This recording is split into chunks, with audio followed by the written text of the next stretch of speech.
दोस्तों, आज की कहानी है उम्मीद, होप। अगर आप जीवन में सब कुछ पाना चाहते हैं तो इस कहानी को जरूर याद रखना। एक समय की बात है, रात का समय था। चारों ओर घुप अंधेरा छाया हुआ था। केवल एक ही कमरा प्रकाशित था। वहां 4 मोमबत्तियां जल रही थी। चारों मोमबत्तियां एकांत देख आपस में बात करने लगी। पहली मोमबत्ती बोली, मैं शांति हूं।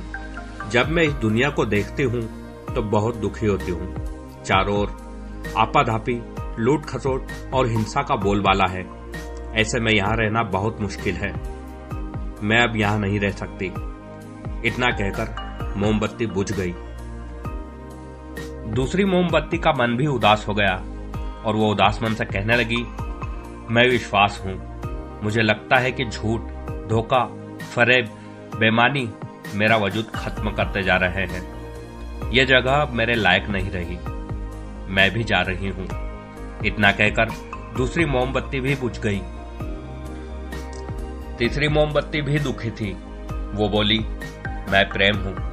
मैं हर किसी के लिए हर पल जल सकती हूं, लेकिन अब किसी के पास मेरे लिए वक्त नहीं बचा। स्वार्थ और नफरत का भाव मेरा स्थान लेता जा रहा है। लोगों के मन में अपनों के प्रति भी प्रेम की भावना नहीं बची। अब ये सहना मेरे बस की बात नहीं। मेरे लिए जाना ही ठीक होगा। ये कहकर तीसरी मोमबत्ती भी बुझ गई। तीसरी मोमबत्ती बुझी ही थी कि कमरे में एक बालक ने प्रवेश किया। मोमबत्ती को बुझा हुआ देख उसे बहुत दुख हुआ। उसकी आंखों से आंसू बहने लगे।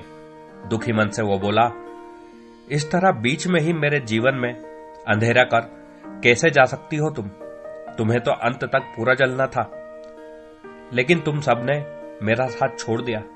अब मैं क्या करूंगा? बालक की बात चौथी मोमबत्ती सुन रही थी और वो बोली, घबराओ नहीं बालक, मैं उम्मीद हूं और मैं तुम्हारे साथ हूं। जब तक मैं जल रही हूं, तुम मेरी लौ से दूसरी मोमबत्तियों को जला सकते हो। चौथी मोमबत्ती की बात सुनकर बालक को संतुष्टि मिली। उसने उम्मीद के साथ शांति, विश्वास और प्रेम को पुनः प्रकाशित कर लिया। दोस्तों, जीवन में समय एक सा नहीं रहता। कभी उजाला रहता है तो कभी अंधेरा। जब जीवन में अंधकार आए, मन अशांत हो जाए, विश्वास डगमगाने लगे और दुनिया पराई लगने लगे, तब उम्मीद का दीपक जला लेना। जब तक उम्मीद का दीपक जलता रहेगा, जीवन में कभी अंधेरा नहीं हो सकता। उम्मीद के बल पर जीवन में सब कुछ पाया जा सकता है। इसलिए उम्मीद का साथ कभी ना छोड़ें।